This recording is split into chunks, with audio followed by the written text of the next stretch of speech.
Hello, so today I wanted to talk to you about something that I've been considering for some time, and I did do a video on this before, but I wanted to talk about not this lens specifically, but these lenses in general, and that's the older lenses. You can get vintage lenses. This is a lens that I picked up probably a year ago, and as you can see it is pretty slim.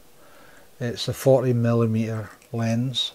It's the Konica Hexanon AR40mm 1.8, and it's a really nice lens. I don't know if you can see, but there you go. It's a really nice lens. But it's not autofocus, it's totally manual focus, which is typical for a lens around this time of 1980 or so. So the idea I had was to buy some of these older lenses and use them on this Sony A7 III that I've got, which you can use them with an adapter. So the adapter is pretty simple.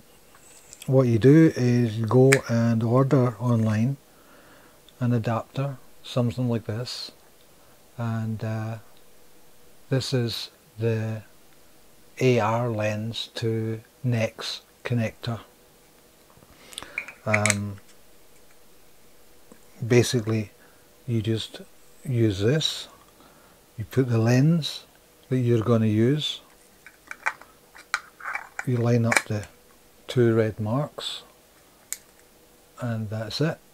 And obviously focusing will be totally manual, aperture totally manual for this specific lens.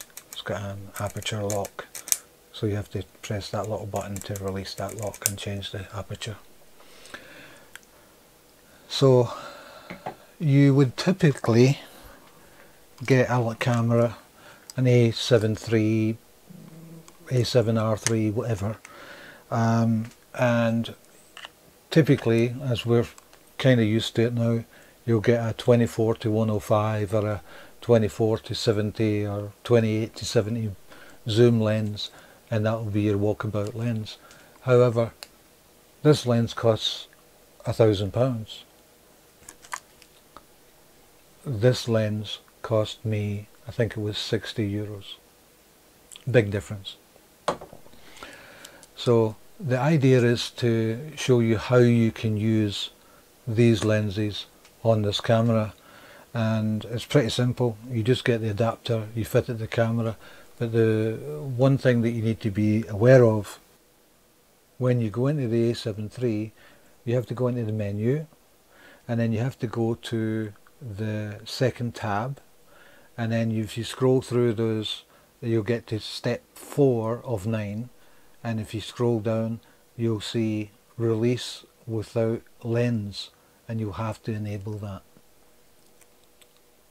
So I'll just show you how to do that. Okay, so here we've got the camera set up and we're in the menu of the Sony A7 III.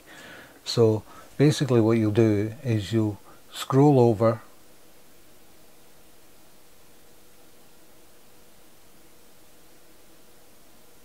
to tab number 2.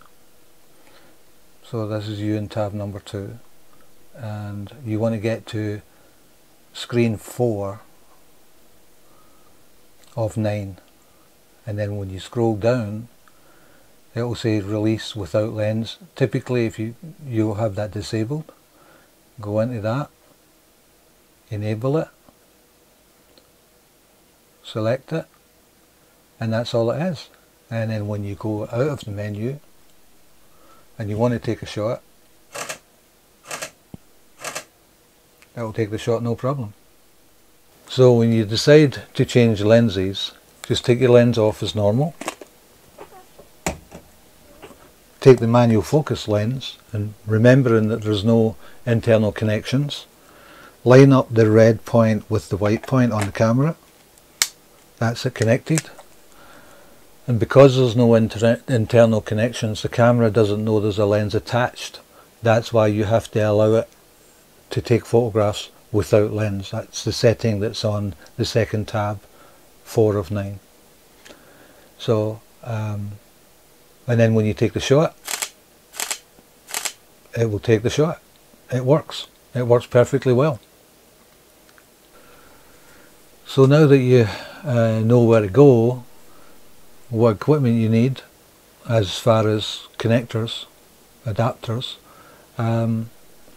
start looking for vintage lenses and get them on your camera. You'd be surprised at the quality, and possibly surprised at the quality of the photographs you can get. Okay, so here's my screen, and I've got 2 photographs up here that were taken with the same camera, obviously with different lenses. Now I've got this one here. I'll open that up full screen. So this is at full screen, and this one, as you can see, it was taken at 58 millimeters, and it was taken with a 24-105. Okay, the f4G lens. And the other one, which is down here, this was taken with a 40 millimeter hexagon. Now you can see here that the camera has not captured any focal length or aperture, simply because there's no communication between the lens and the camera. And if I go back to the other one, you can see it's a little bit closer because it was shot at 58 mil, and the other one was shot at 40 mil. But the quality of both images are exceptionally good. That's it zoomed in to 100%, and you can see that the sharpness is very good, but that's with the Sony lens that costs €1,000. If you go over to the other lens, sharpness is still very good. You can see here, it's really sharp, and this was with a lens that cost €60.